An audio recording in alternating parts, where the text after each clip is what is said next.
السلام علیکم ورحمۃ اللہ وبرکاتہ۔ سورہ ملک کا ترجمہ مکے میں نازل ہوئی۔ بسم اللہ الرحمن الرحیم۔ اللہ کے نام سے جو بے انتہا مہربان اور رحم فرمانے والا ہے، نہایت بزرگ و برتر ہے۔ وہ جس کے ہاتھ میں کائنات کی سلطنت ہے اور وہ ہر چیز پر قدرت رکھتا ہے، جس نے موت اور زندگی کو ایجاد کیا تاکہ تم لوگوں کو آزما کر دیکھے تم میں سے وہ کون بہتر عمل کرنے والا ہے، اور وہ زبردست بھی ہے اور درگزر فرمانے والا بھی، جس نے تا برتا 7 آسمان بنائے۔ تم رحمان کی تخلیق میں کسی قسم کی بے رتبی نہ پاؤ گے۔ پھر پلٹ کر دیکھو، کہیں تمہیں کوئی خلل نظر آتا ہے؟ بار بار نگاہ دوڑاؤ، تمہاری نگاہ تھک کر نامراد پلٹ آئے گی۔ ہم نے تمہارے قریب کے آسمان کو عظیم الشان چراغوں سے آراستہ کیا ہے اور انہیں شیاطین کو مار بھگانے کا ذریعہ بنا دیا ہے۔ ان شیاطینوں کے لیے بھڑکتی ہوئی آگ ہم نے مہیا کر رکھی ہے۔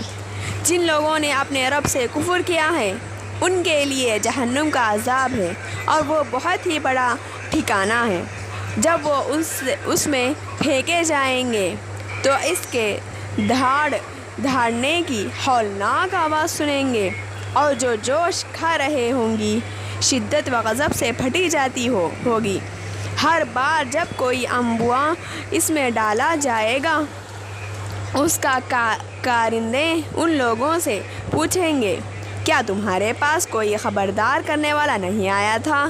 وہ جواب دیں گے، ہاں، خبردار کرنے والا ہمارے پاس آیا تھا، مگر ہم نے اسے جھٹلا دیا اور کہا اللہ نے کچھ بھی نازل نہیں کیا ہے۔ تم بڑی گمراہی میں پڑے ہوئے ہو۔ اور وہ کہیں گے، کاش ہم سنتے یا سمجھتے تو آج اس بھڑکتی ہوئی آگ کی سزاواروں میں شامل نہ ہوتے۔ اس طرح وہ اپنے قصور کا خود اعتراف کر لیں گے۔ لعنت ہے ان دوزخیوں پر جو لوگ بے دیکھے اپنے رب سے ڈرتے ہیں، یقیناً ان کے لیے مغفرت ہے اور بڑا اجر۔ تم خواہ چپکے سے بات کرو یا اونچی آواز سے، اللہ کے لیے یکساں ہے۔ وہ تو دلوں کے حال تک جانتا ہے۔ کیا وہی نہ جانے گا جس نے پیدا کیا ہے؟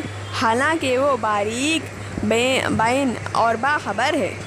وہی تو ہے جس نے تمہارے لیے زمین کو تابع کر رکھا ہے۔ چلو اس کی چھاتی پر اور کھاؤ خدا کا رزق۔ اس کے حضور تمہیں دوبارہ زندہ ہو کر جانا ہے۔ کیا تم اس سے بھی خوف ہو کہ جو آسمان میں ہے تمہیں زمین میں دھسا دے اور ایک زمین جھونک لے کھانے لگے؟ کیا تم اس سے بھی بے خوف ہو کہ جو آسمان میں سے تم پر پتھراؤ کرنے والی ہوا بھیج دی؟ پھر تمہیں معلوم ہو جائے گا کہ میری تنبیہ کیسے ہوتی ہے۔ ان سے پہلے گزرے ہوئے لوگ جھٹلا چکے ہیں۔